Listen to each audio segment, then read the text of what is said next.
Au nom du Père et du Fils et du Saint-Esprit. Amen. Viens, Esprit de sainteté, viens, Esprit de lumière, viens, Esprit de feu, viens nous embraser. De l'Évangile de Jésus-Christ selon saint Marc au chapitre 11, versets 11 à 25. Après son arrivée au milieu des acclamations de la foule, Jésus entra à Jérusalem dans le temple. Il parcourut du regard toutes choses, et comme c'était déjà le soir, il sortit pour aller à Béthanie avec les 12. Le lendemain, quand il quittait Béthanie, il eut faim. Voyant de loin un figuier qui avait des feuilles, il alla voir s'il trouverait quelque chose. Mais en s'approchant, il ne trouva que des feuilles, car ce n'était pas la saison des figues. Alors il dit au figuier, « Que jamais plus personne ne mange de tes fruits. » Et ses disciples avaient bien entendu. Ils arrivaient à Jérusalem. Entrés dans le temple, Jésus se mit à expulser ceux qui vendaient et ceux qui achetaient dans le temple. Il renversa les comptoirs des changeurs et les sièges des marchands de colombes.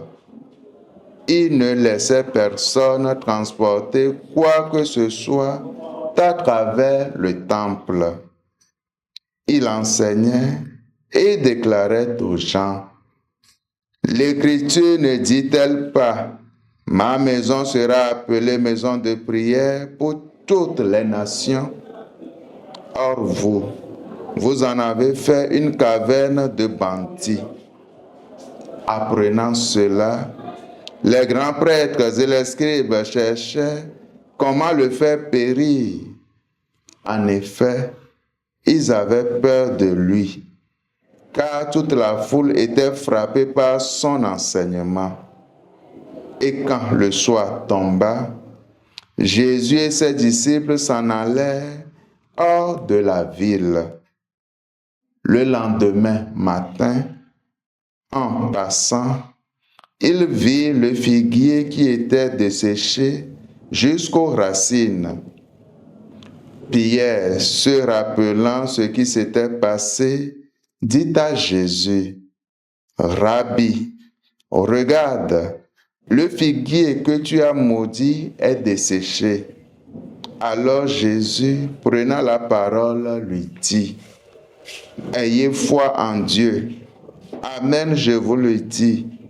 Quiconque dira à cette montagne, « Enlève-toi de là et va se jeter dans la mer », s'il ne doute pas dans son cœur, mais s'il croit que ce qu'il dit arrivera, cela lui sera accordé.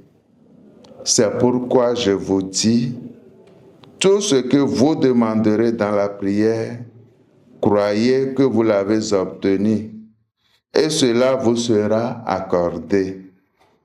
Et quand vous vous tenez en prière, si vous avez quelque chose contre quelqu'un, pardonnez, afin que votre Père qui est aux cieux vous pardonne aussi vos fautes. Acclamons la parole de Dieu. Louange à toi, Seigneur Jésus.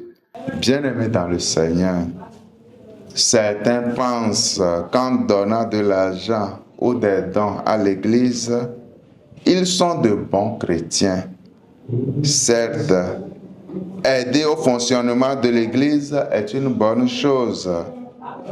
Mais à quoi cela sert-il vraiment dans notre relation au Seigneur s'il n'y a pas de réelle conversion en nos cœurs? Ne sommes-nous pas alors semblables au figuier qui a de belles feuilles, mais pas de fruits? L'évangile de ce jour nous appelle à la vérité du culte que nous rendons au Seigneur. Ce qui doit être en esprit et en vérité, Et notre vie doit être en accord avec ce culte. Jésus est mort et ressuscité pour nous permettre de vivre cette intimité divine. Mes frères et sœurs, le désirons-nous vraiment? Quel sens avons-nous de la prière et du sacré? Que le Seigneur nous bénisse et nous garde, lui qui est Père et Fils et Saint-Esprit. Amen.